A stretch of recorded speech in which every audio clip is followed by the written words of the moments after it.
160억 년 전 우주 대폭발. 태초는 거대한 혼돈이다. 소행성들이 충돌을 거듭하며 태양계가 모습을 갖춰간다. 그리고 원시지구. 뜨거운 용암이 쉼없이 분출하며 지각을 형성하고 열기가 식어내린 붉은 바다는 지구의 생명력을 깊숙이 감춘 채로 40억 년의 시간을 기다린다.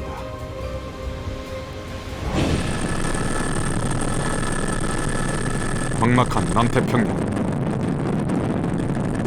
이곳에서 2011년 봄 한국 과학자들의 도전이 시작된다.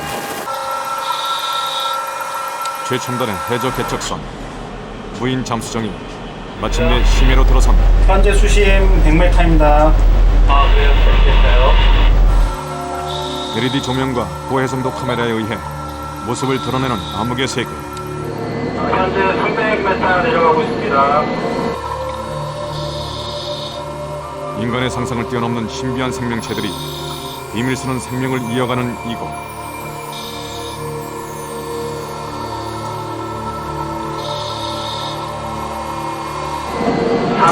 지금 바닥이 보입니다.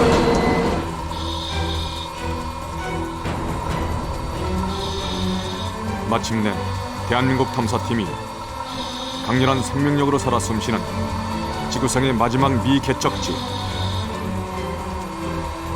심해의 비밀에 최초로 도달한다.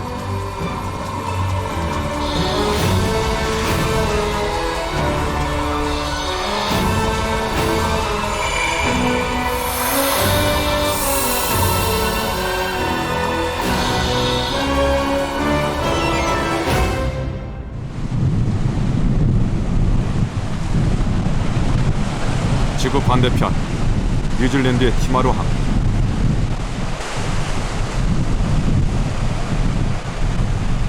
극지를 누비는 최첨단 연구 선박 아라운호는 남태평양으로 향하는 중대한 도전을 준비하고 있었다. 2011년 3월 20일 국내 심해 전문가들이 아라운호에 생산한 다 있어요, 다. 2층. 엄격한 기준으로 선발된 탐사대다.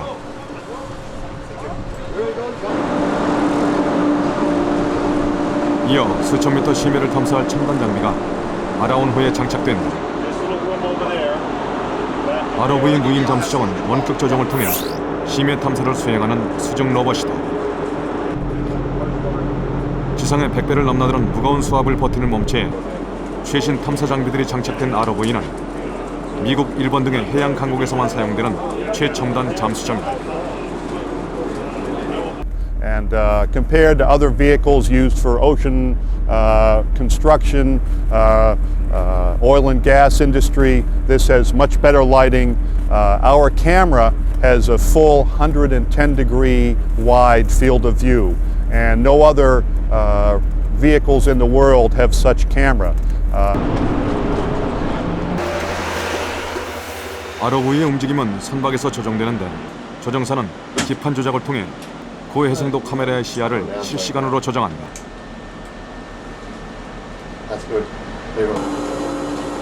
실시간으로 로봇팔을 조작해 심해의 표본을 채취하는 통합 탐사도 가능하다.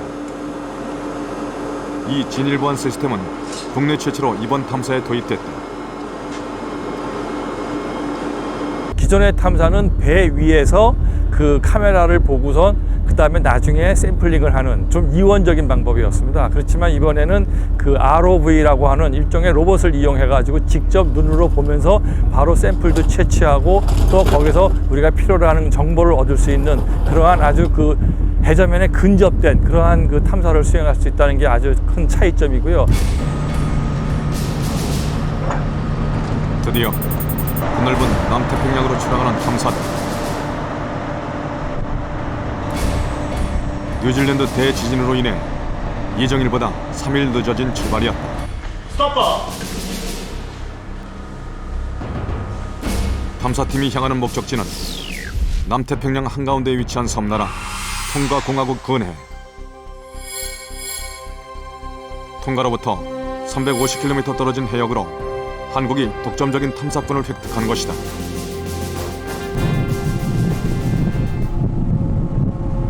뉴질랜드에서 목적지까지는 2,500km.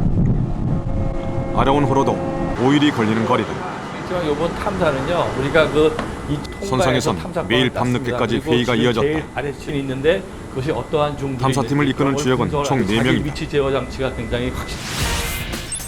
총 책임을 맡은 해저광물자원 탐사 전문가 이경용 박사. 지구 내부와 태양 해저 지각의 전체적인 시스템을 연구하는 김정욱 박사. 그냥 이 근처에 굉장히 많이 존재하고 해저 금속 자원 발견의 임무를 맡은 박상준 박사. 닥터 밴드오버하고 같이 해저 생물을 탐사할 주세정 박사로 이들에게 이번 탐사는 일생일대의 기회다. 달이나 화성의 지도들은 굉장히 잘 알려져 있는데 해저에 관한 지도들은 거의 알려져 있지 않거든요.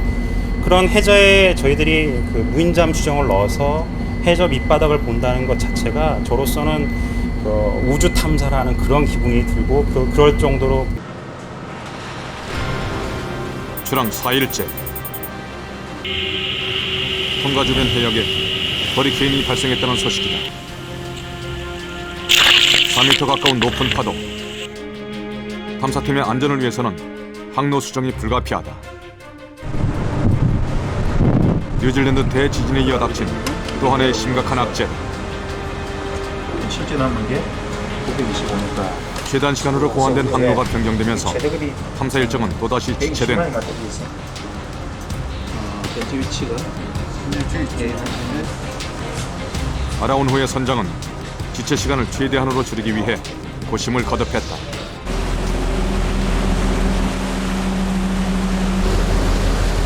허리케인을 피해 돌아가는 19시간의 백길.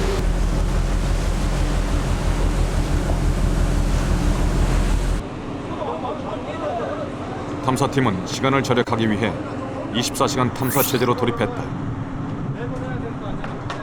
여러 개의 시료 채취기를 해저에 넣어 수심별로 해수를 채취하는 CTD 작업. 이때 바닷속을 보는 방법은 수심 표시와 레이저로 나타나는 해도뿐이다. 같은 시각 바로 옆에선 해저면의 퇴적물을 채취하는 멀티플 코어 작업이 함께 진행된다. 채취기를 수심 1000m의 심해에 넣어 퇴적물을 채취해 분석하는 방법이다. 바다 밑에 있는 해저면에 있는 퇴적물을요, 교란되지 않게 끝층부터 퇴적물을 그대로 떠오는 겁니다. 그래서 해저 밑바닥에 퇴적물을 담고 올라오는 시료 채취기. 약 지름 10cm에 불과한 통에 담긴 심해의 정보는 극히 일부다. 이나마 썩지 않게 보존한 후 새로운 발견이 있기를 기대하며 분석한다.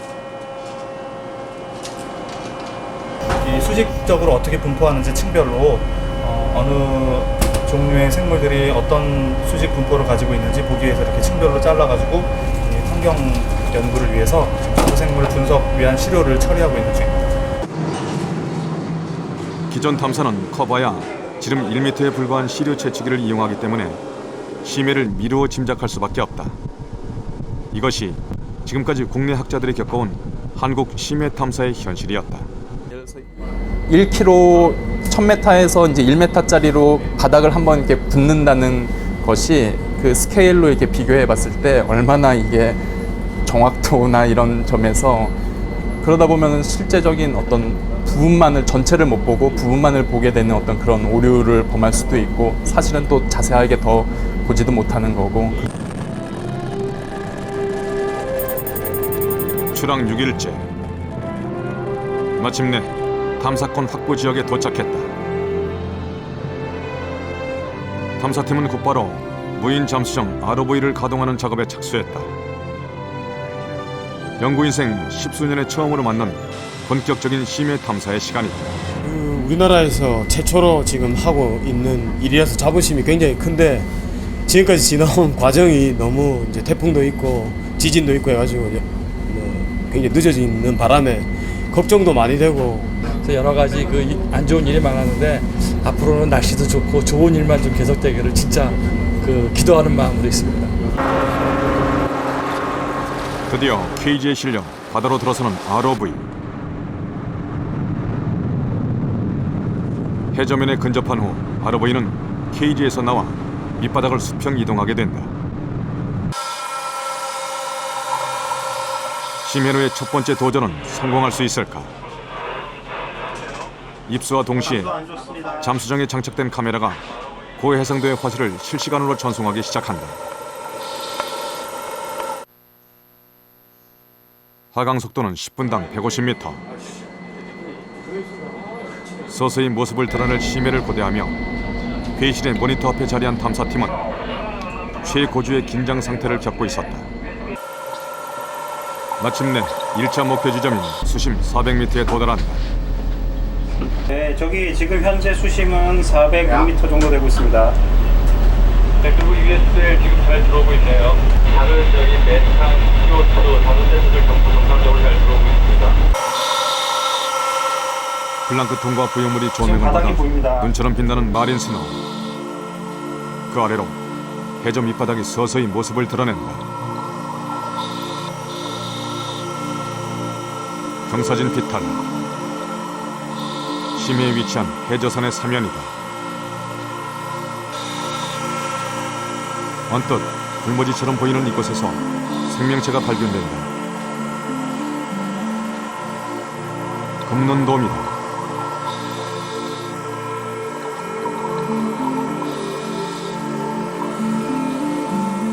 파리 지옥을 닮은 심해 말미잘도 눈에 띈다.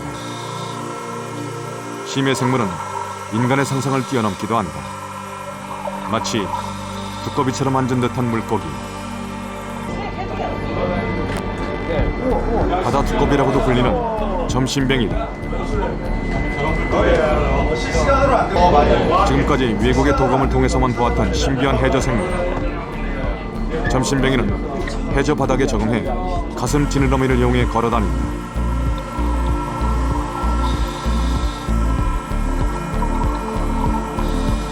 지상보다 400배나 무거운 수압이 짓누르는 해저는 심해 생물들의 세상이다. 심해 보호색인 붉은색을 한 홍살치류는 날카로운 가시로 침입자를 경계한다.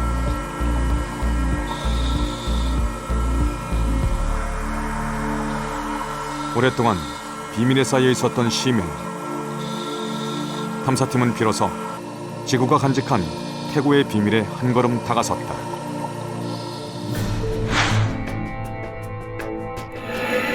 (40억 년 전) 원시 지구. 소행성과의 충돌로 용암에 덮인 지각은 바다를 일순간 말려버렸다.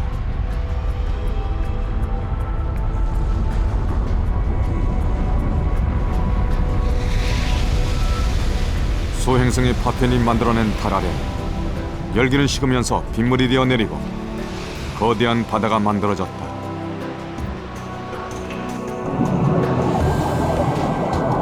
지구 표면의 60%를 덮으며 최고 수심 10km를 넘는 심해. 수십억 년의 세월 동안 해저는 미지의 영역이었다.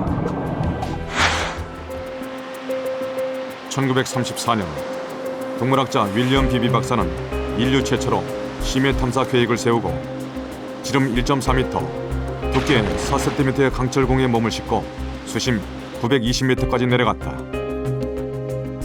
소형 카메라가 없어 잠수정에서 관찰한 심해 생물의 모습은 전화선을 통해 배 위의 화가에게 전해졌다. 최초로 공개된 심해 생물의 기괴한 모습은 큰 충격을 던졌고 비비 박사의 도전은 심해를 탐사하는 첨단 잠수정 제작으로 이어졌다. 1960년대 중반 미국에서 유인 잠수정 엘빈이 만들어진 이래 프랑스, 일본 등의 해양 강국이 차례로 잠수정을 만들고 심해 탐사에 나섰다.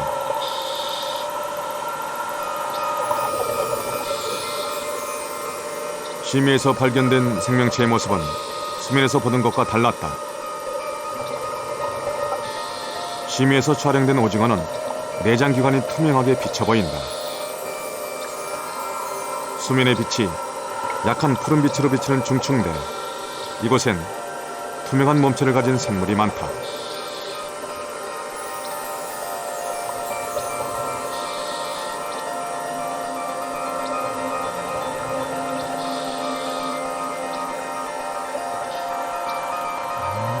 투명한 몸체에 촉수 끝마다 반짝이는 발광체를 갖고 있는 아레나 관해파리. 한 몸처럼 연결된 개체들이 한 몸인지 아니면 각자 다른 생명이 모인 것인지를 두고 학자들 사이에 의견이 분분한 미지의 생물이다. 이곳 생물의 또 다른 특징은 크게 발달한 눈이다. 올빼미 물고기의 큰 눈은 빛의 양이 매우 적은 심해에서도 최대한 많은 빛을 모으기에 유리한 구조다.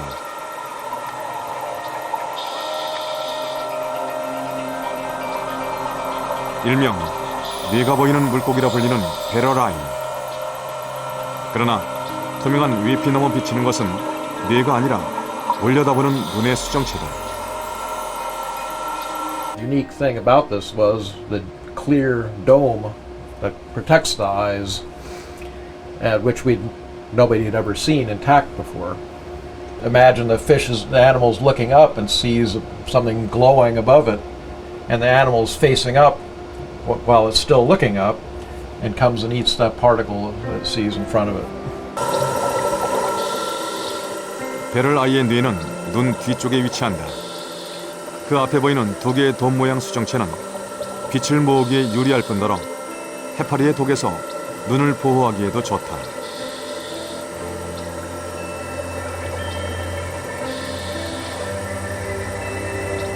척박한 심해 환경에서 표충 생물의 부유물인 마린 스노우는 심해 생물들에겐 귀중한 먹이원이다.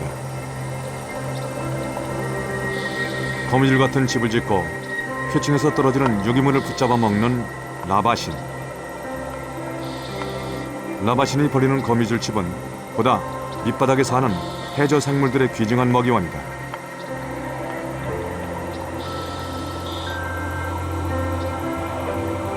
특징적인 귀를 휘날리며 유영하는 비치볼 크기의 덤버 문어. 아기 코끼리 덤버를 연상시키는 귀는 사실 지느러미다.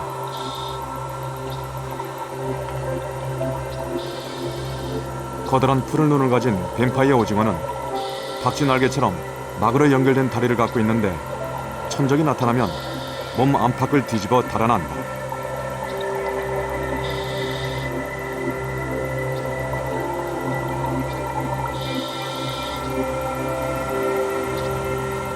가만히 서서 먹이를 기다리는 세다리 물고기. 바닥 생활에 적응해 지느러미가 다리로 진화한 신비한 생명체다.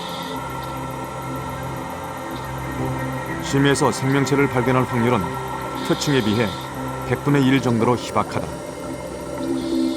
때문에 모처럼 먹이를 발견하면 단번에 물어 절대 놓치지 않도록 이빨이 날카롭게 휘어진 생물이 많다.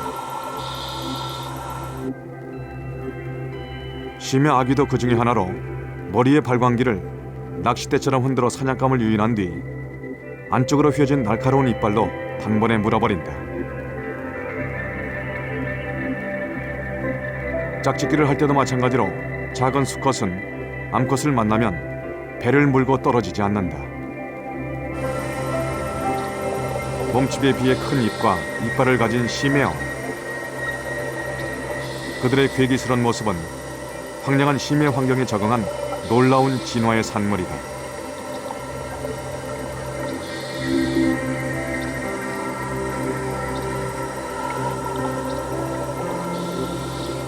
빛이 전혀 들어오지 않는 수심 1000m 이하의 무광층.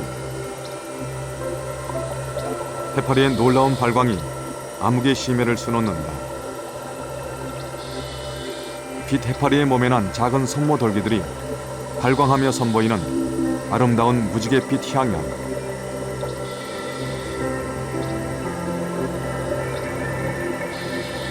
암흑의 심해에서 다른 생물들과 의사소통을 하기 위해 발광 시스템을 진화시킨 결과다.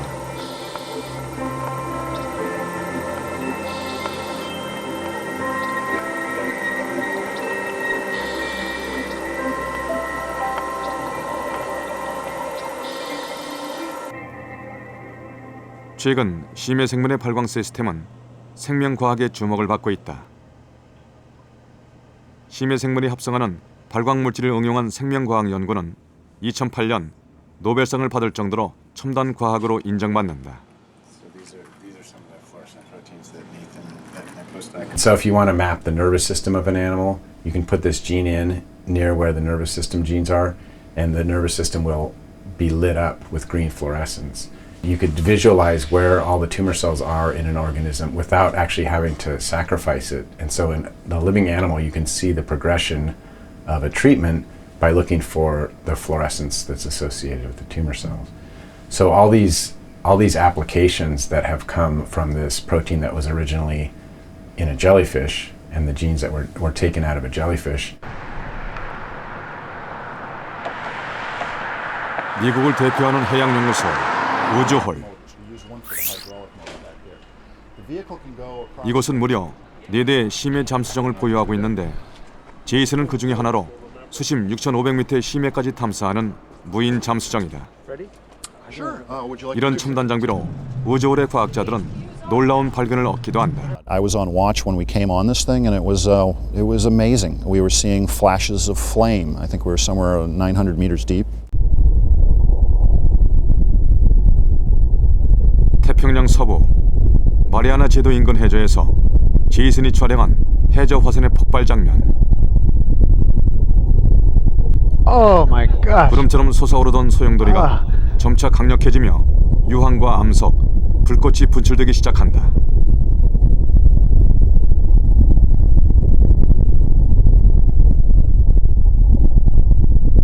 (3년간의) 지속적인 탐사 끝에 탐사팀은 환태평양 조산대에 화산 폭발을 목격한 최초의 인류가 되었다.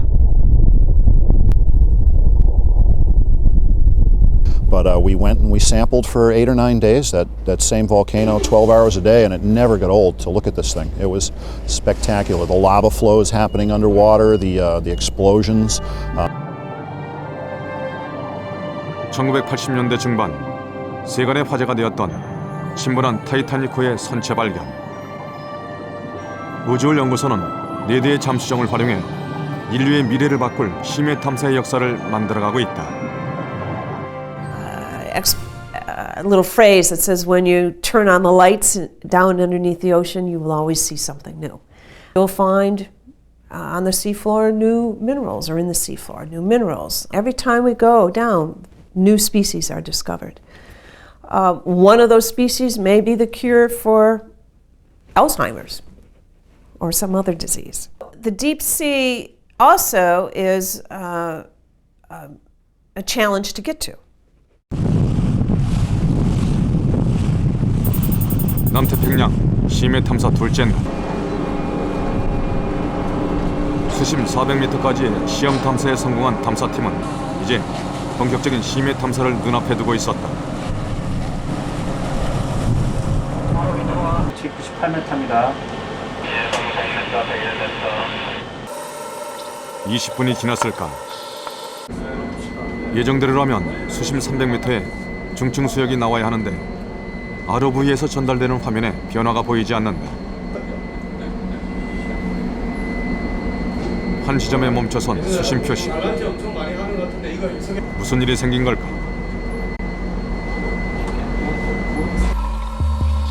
서둘러 무인 잠수정 카메라로 살펴본 결과 잠수정을 내려보내는 케이지의 케이블이 축에 걸려 헛돌고 있었다.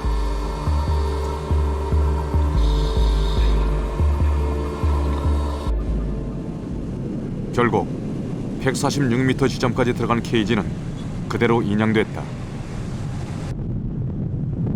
수면에 떠서 부유하는 잠수정을 인양하는 것은 더욱 어려운 일이었다. 이번 탐사에 쓰이는 잠수정은 미국의 탐사업체에서 임대한 것으로 수리 역시 그들에게 전적으로 맡기고 기다리는 수밖에 없었다.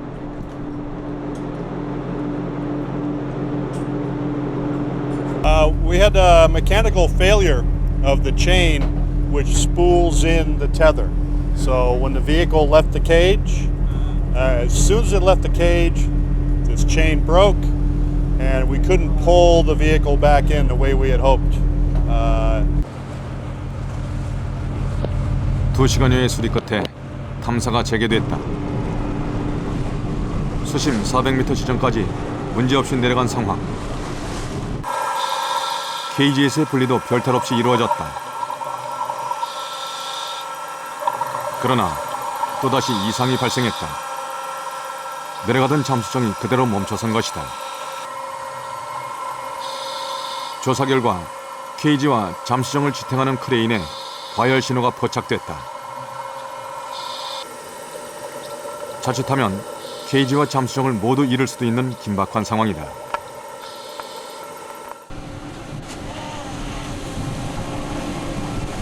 기술팀이 총동원돼 잠수정을 배전으로 옮긴 후 고장의 원인을 찾기 위한 대대적인 작업이 시작됐다.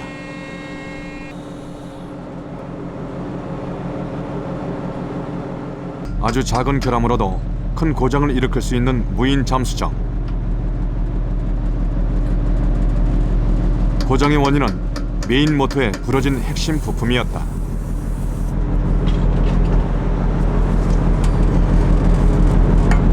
Is your problem ready?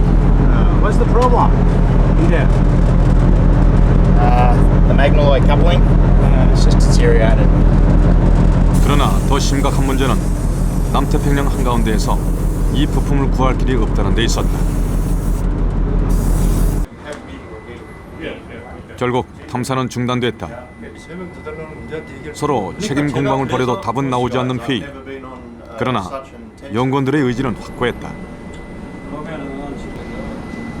회사에서는 아니면 계속 저는 계속 있을 거예요. 환경이라도 좀 더 하도록 24시간씩 하면 합니다. 할 수 있습니다. 여기서 탐사를 포기할 수는 없다. 어떻게든 빨리 부품을 구해 탐사를 재개해야 한다. 백방으로 알아본 결과 연구원들은 싱가포르에 부품이 있다는 정보를 입수했다. 문제는 공수되는 시간이다.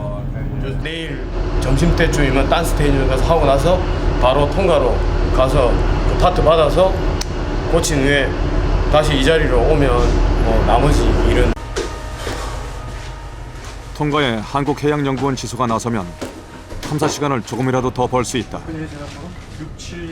탐사팀은 할 수 있는 모든 대안을 찾고 있었다.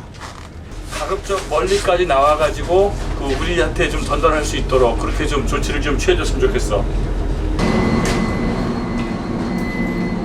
이제 할 수 있는 일은 기다리는 것뿐이다. 이제 그만 찍으세요. 미치겠어요. So how many hours from here? 한국해양연구원과 이경용 단장이 11년에 걸쳐 준비해온 대한민국 최초의 심해 탐사는 암초에 부딪혔다.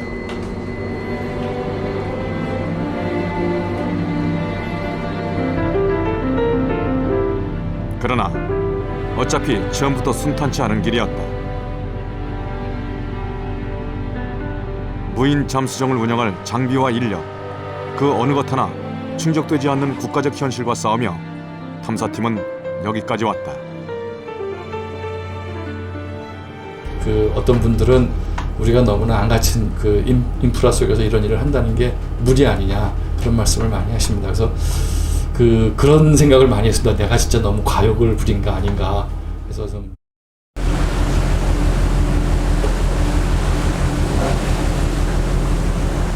통과 인근 해역에 독점적인 탐사권을 획득하는 데 걸린 8년의 시간. 본격적인 심해 탐사를 준비한 3년의 시간. 집념으로 점철된 11년은 국가의 미래를 위한 것이기도 했다.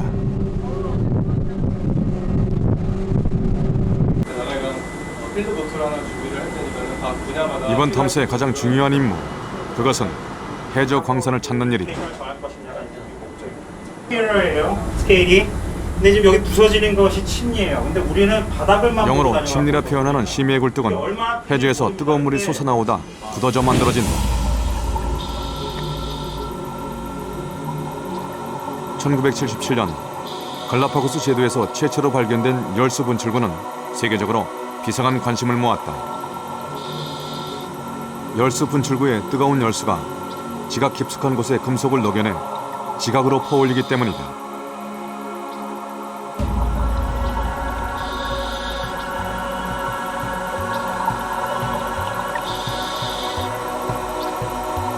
Hydrothermal vents occur where hot water comes up through cracks on the ocean floor, and as it emerges at temperatures between 200 and 400 degrees centigrade, it mixes with cold seawater, which is about 2 degrees centigrade.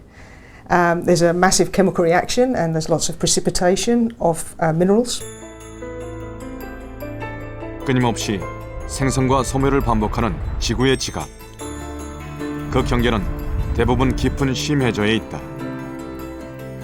이때 지각의 경계 부분, 해저의 얕은 지각틈 사이로 스며든 물은 마그마에 의해 데워진 후 주변의 광물을 녹이며 해저면으로 분출해 열수 광선을 만든다. 금속 성분이 그냥 지각에 쭉 퍼져 있으면 저희들한테 아무런 도움이 되진 않죠. 한 곳에 농집이 돼야 되는데 그 한 곳에 농집이 된다는 것은 마치 저희들이 뜨거운 물에다가 설탕을 타고 식히면 그 설탕이 침전을 하게 되겠죠. 그 침전한 그 덩어리들, 그것들이 모여 있는 것들이 금속이라고 생각하시면 그것이 저희들한테 광산이 되는 겁니다. 열수가 만들어내는 광산, 열수광산은 처음부터 탐사팀의 목표였다. 2008년 대한민국의 이름으로 독점 탐사권을 획득한 25,000평방미터의 해역. 이 지점을 선정하기까지 탐사팀은 통과 해저 지각의 경계면 10평방킬로미터의 해저를 레이저로 훑었다.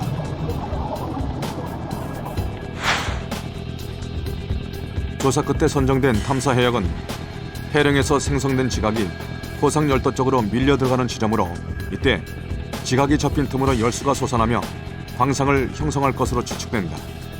광역 탐사를 하는데 한 3, 4년의 시간을 보냈고 그 광역 탐사의 결과를 가지고 다시 유망한 중역 탐사 정도의 지역을 뽑는데 한 1, 2년이 걸렸고 그 다음에 지금 최종적으로 유망한 광구를 뽑아서 다시 탐사는 지금 정밀 단계에 와 있기 때문에 저희들이 한 7년 정도의 세월을 지금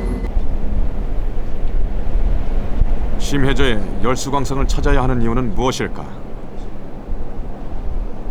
그물채굴하는 전라남도 해남에 은산광산을 찾았다.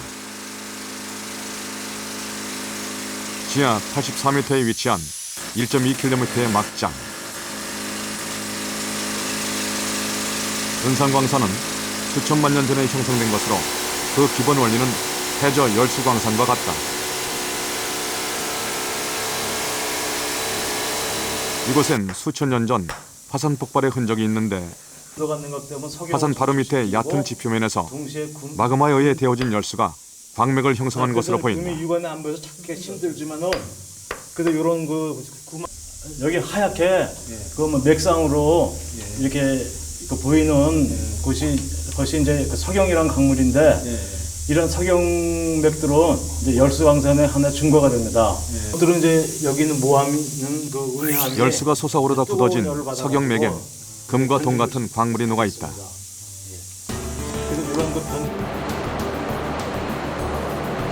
2002년부터 채광을 시작한 은산광산에선 금광석 1톤당 평균 7g의 금을 얻는다. 수백만 년의 지각 변동을 겪으면서 성분이 변형되거나 다른 암석과 섞인 경우가 많다. 약품 처리를 통해 거품에 금속 성분이 묻어나게 한 다음 다시 금을 재련해야 한다. 이나마 점차 찾기 어려워진 상황. 세계는 해저의 순수한 광물에 눈을 돌리고 있다.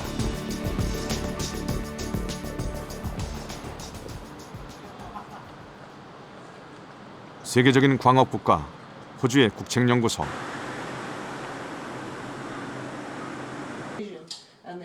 이곳의 주된 업무 중 하나는 해저 광물 자원 탐사다. 이미 여러 차례 남태평양을 탐사해 여러 가지 표본을 채취해 왔다. The ones we find on the seafloor now tend to be higher grade because they're undiluted, because they are forming in situ. The ones that are on land tend to have been through hundreds, if not thousands of millions of years of burial and folding and heating up and deformation, we call it. So they tend to have been perhaps recrystallized, and so they tend to be mixed in with other minerals.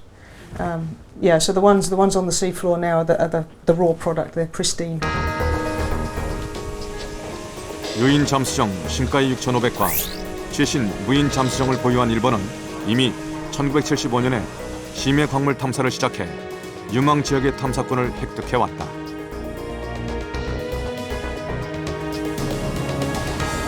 올해 해저 광물 조사에 쏟는 예산만 무려 68억에 약 910억 원을 열수광산 개발에 투입한다.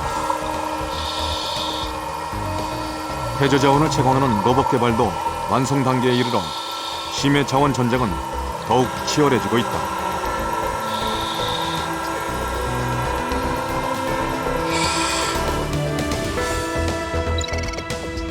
열수광산 요망지인 퉁가 인근은 특히 세계가 주목하는 곳으로 해양연구원은 탐사권을 획득하기까지 넵튠, 노틸러스 등의 심해 개발업체와 치열한 경쟁을 겪어야 했다.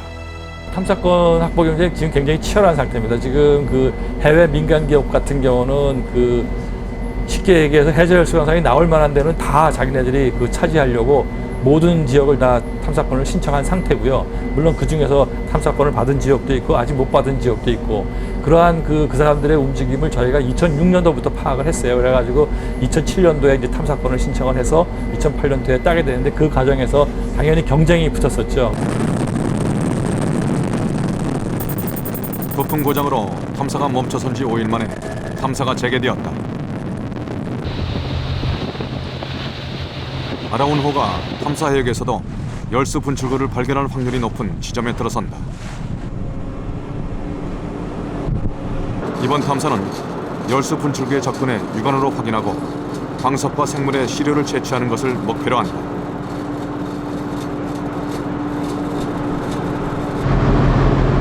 드넓은 대양에서도 몇 미터 오차 범위 내로 위치를 제어하는 아라운호. 탐사 지점은 정확하다. 그러나 열수광산의 발견은 누구도 장담할 수 없다.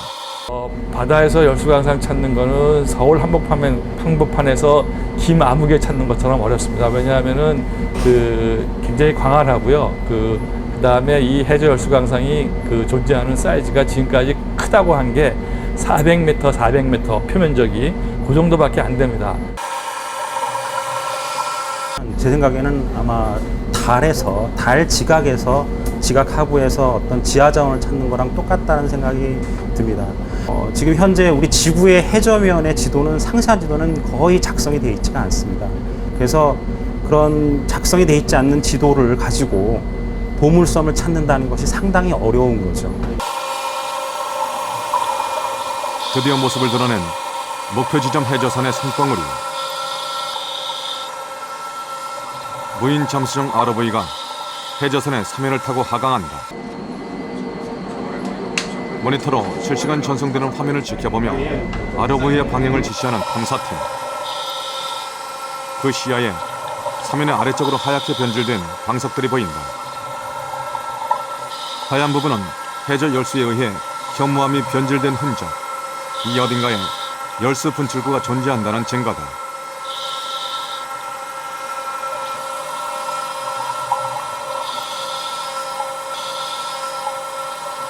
조명을 비추자 빛나는 해저 굴뚝. 마침내 탐사팀은 국내 최초로 열수 분출구를 발견했다.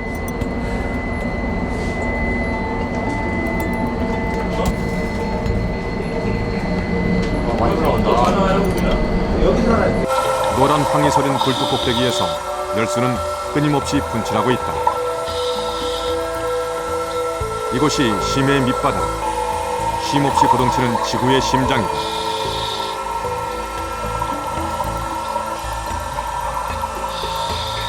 지구 내부의 광물을 담은 고온의 열수는 차가운 해수와 만나 순식간에 굳어지며 굴뚝을 이룬다.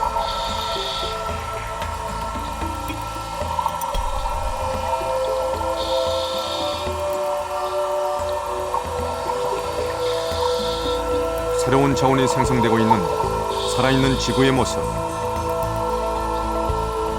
이 열수 분출공들이 생명을 다하면 분독을 이뤄 열수 광상을 형성할 것이다.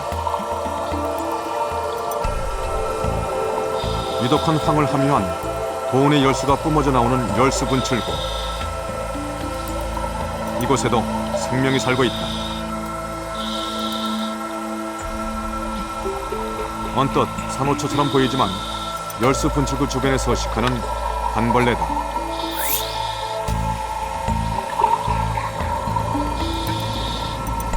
관벌레는 끊임없이 붉은 아가미를 여닫으며 열수를 들이마신다.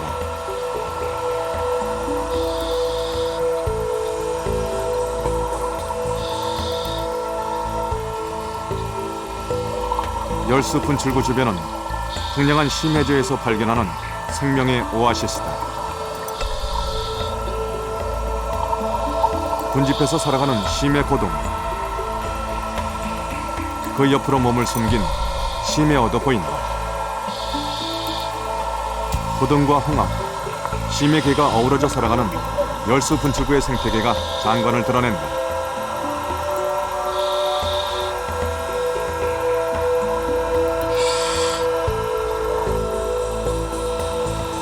알려진 생명의 서식 한계는 미생물의 경우에도 170도씨.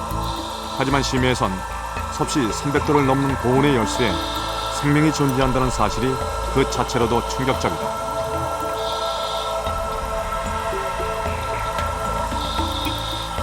게다가 햇빛이 전혀 들어오지 않는 심해. 별다른 먹이원이 없을 뿐더러 주변엔 유황이 가득할 뿐이다.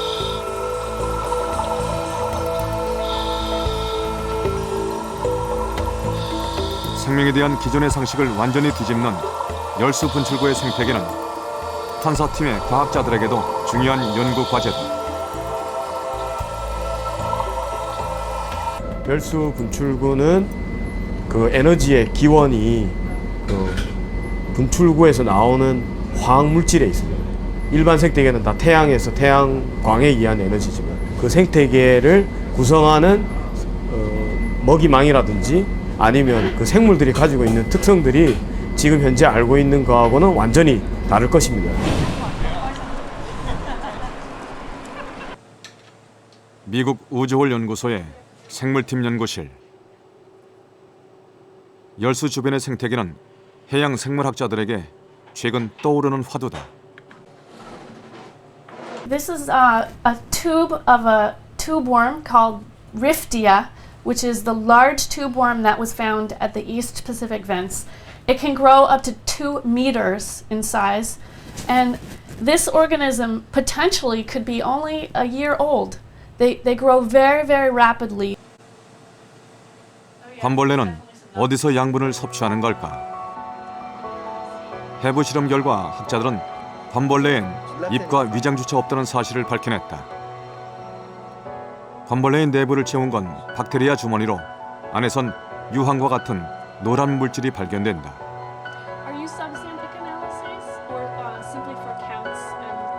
노란 물질의 정체는 황화박테리아.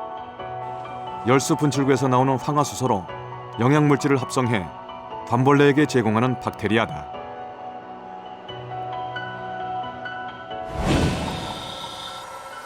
깊은 심해저. 관벌레의 생태계는 태양빛이 아니라 열수 분출구에 의지하는 화학 합성의 세계다. 붉은 아가미로 유독한 황화수소를 들이마시는 관벌레는 열수 분출구가 생겨나면 가장 먼저 자리를 잡는 생명체로 지상의 식물과 같은 역할을 한다. 관벌레가 먼저 자리를 잡으면 뒤이어 미생물과 홍합 등이 자리를 잡는다. 홍합은 자체적으로 황화 박테리아를 내부에 배양하며 때로는 미생물도 먹을 수 있다.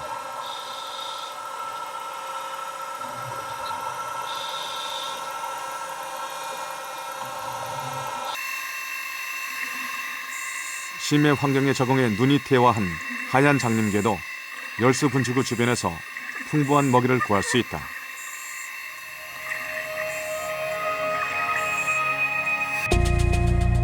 이 생태계는 열수 분출구의 생성과 함께 나타났다가 열수가 멎으면 종말을 고한다.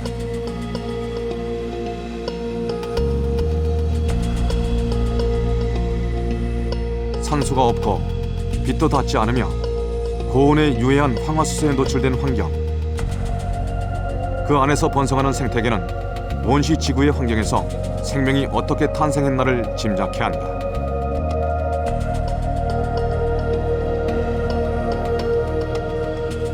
especially considering that early Earth probably had seafloor spreading type processes going on. So hydrothermal vents, or at least hot submerged habitats, probably existed.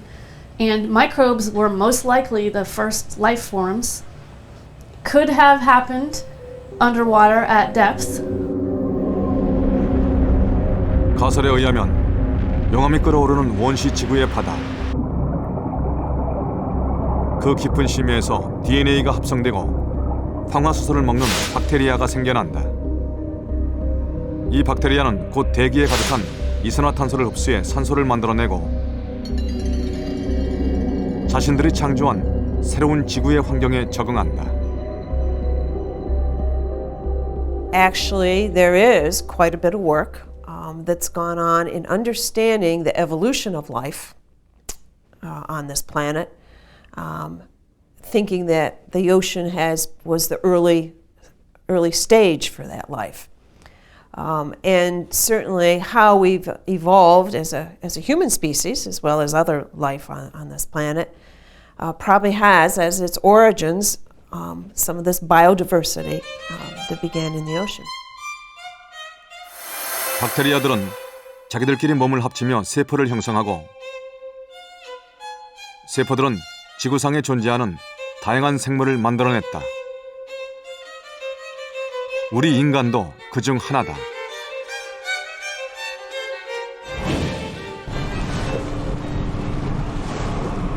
탐사는 점차 속도를 높여가고 있었다. 열수 분출구의 생태계는 생명의 기원을 밝혀낼 중요한 단서다. ROV에 장착된 정교한 로봇팔로 관벌레를 채취하는 탐사팀. 바구니에 담겨 심해저 밑의 관벌레는 지상으로 옮겨진다. 현재까지 발견된 열수 분출구는 전 세계에서 200개 남짓한 지역뿐이며 그 각각은 개개의 고유한 특성을 지닌다. 따라서 연구를 빠르게 진행한다면 외국의 해양연구소를 앞질러 새로운 발견을 할 가능성은 충분하다.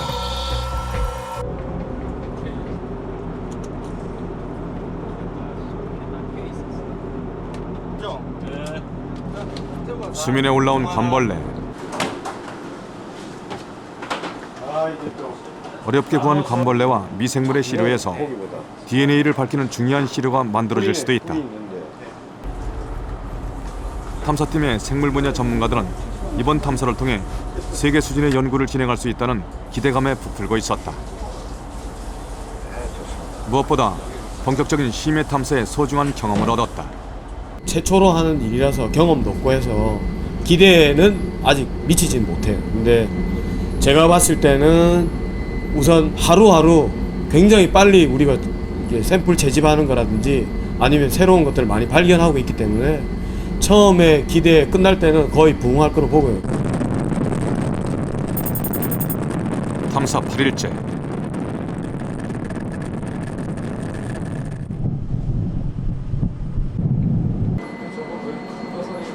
이경용 단장의 얼굴엔 초조함이 어리고 있었다. 탐사팀은 아직 최종적인 성과를 내지 못했다. 저 잡은 거 아니에요? 이번 탐사의 가장 중요한 목표는 열수광산 발견이다. 그러나 대규모로 광석 성분이 응집된 경제성을 담보할 만한 규모의 열수광상은 아직 보이지 않는다.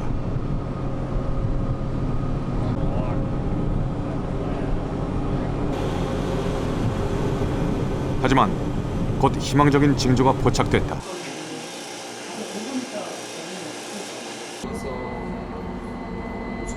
심해지에서 채취한 암석 표본. 표본은 철, 마그네슘과 같은 광석 성분을 함유하고 있다. 탐사팀은 확실히 열수광성에 근접하고 있었다.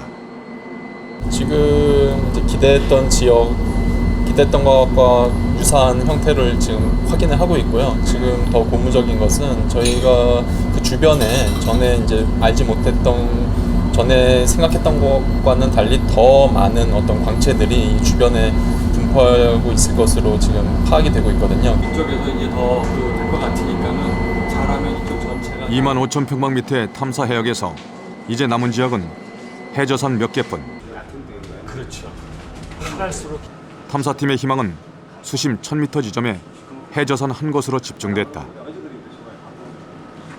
형체가 아주 성처럼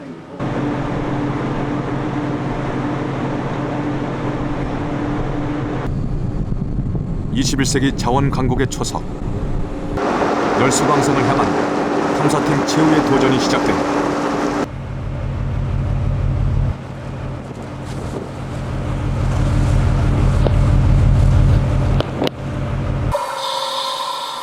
조정실에선 박상준 박사가 무인 잠수정을 예상 지점으로 인도한다. 현재 대합 97m, 베스미치 98m입니다.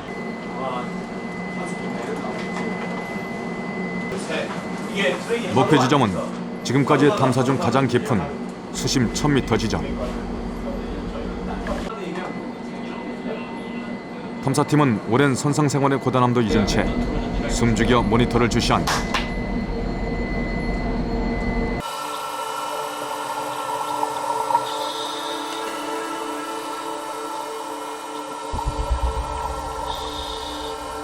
몇 시간이 지났을까?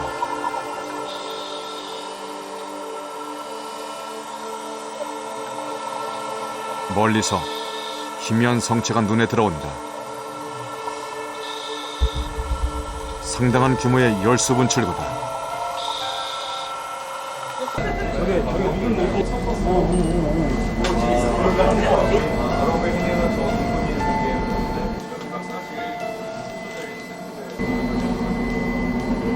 이런 열수 분출구가 주변에 많이 모여 있어야 심해자원 채굴의 경제성을 담보할 수 있다.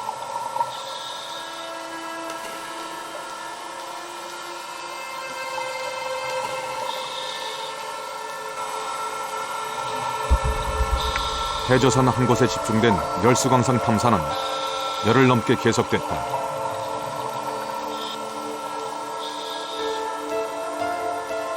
오랜 시간의 의지와 열정은 이제 차라리 간절한 기도가 된다.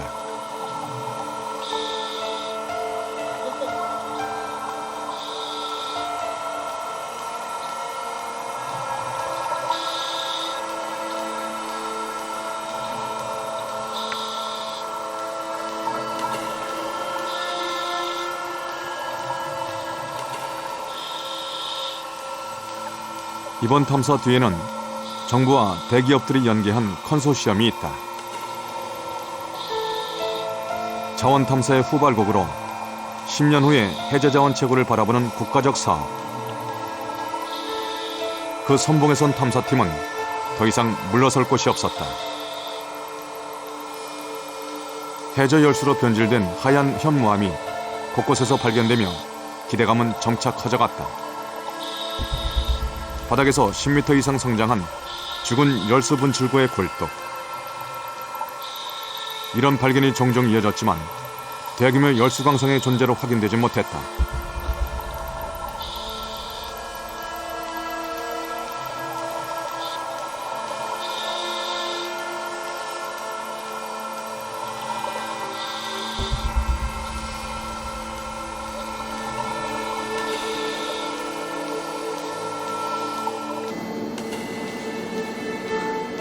희망과 절망이 교차하던 최후의 탐사. 그 11일째 되는 날, 피로와 긴장으로 굳어졌던 탐사팀의 얼굴에 희망의 빛이 서린다. 2011년 4월 18일, 탐사팀은 마침내 대규모 열수광선을 발견했다. 열수 분출구가 허물어져 생긴 둔덕.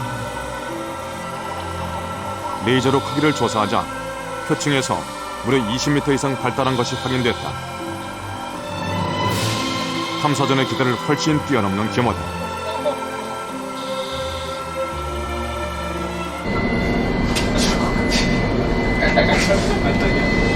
다음번에 오면 숨 넘어가고.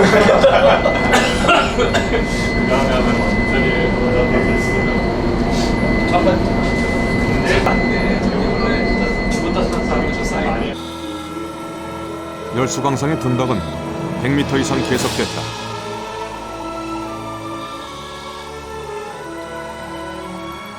짧게는 수십 년부터, 길게는 20만 년에 걸쳐 형성된 열수광상이다.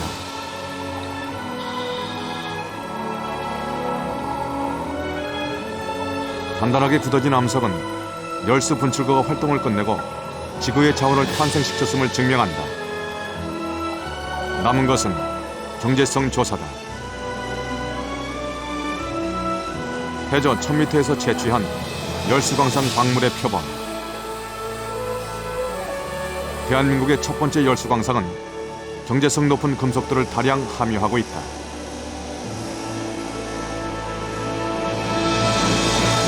샘플을 이용해가지고 분석을 한 결과에 의하면요, 금이 많게는 한 톤당 20g 정도 들어있고요. 그 다음에 구리가 1 내지 2% 정도 들어있고요. 그 다음에 아연이 한 20% 정도 들어있습니다. 초록색으로 구리가 드러난 광석. 이 안엔 금과 은도 상당량 존재하는데, 특히 금의 함유량은 육상광산의 손익분기점인 톤당 6g을 3배 이상 뛰어넘는다. 탐사팀의 성과는 막대한 경제적 가치를 지닌다. 지금 보시는 뒤에 보이는 이런 그 죽은 침리가 모여서 이렇게 둔덕을 이루고 있는 걸 보고 열수광산이라고 하거든요. 그런 것을 갖다가 100m 이상 쭉 연장되어 있는 걸, 그런 걸 이번에 발견했습니다. 그 정도 된다 그러면 우리가 원래 목표한 게 경제적 가치 약 5조 원 이상의 그런 거를 충분히 달성할 수 있을 것으로 예측을 하고 있습니다. 지구의 비밀을 품고 끝없이 고동치는 바다. 국가의 미래를 걸고 대양으로 나아간 첫 번째 탐사의 여정이 끝나간다. 인프라가 부족한 현실에 맞서며 대한민국 심해 탐사의 첫 장을 성공적으로 마무리한 연구원들. 2011년 말 그들의 도전은 2차로 이어진다. 아직도 많은 비밀을 감춘 암흑의 해저. 심해로의 도전은 멈추지 않는다.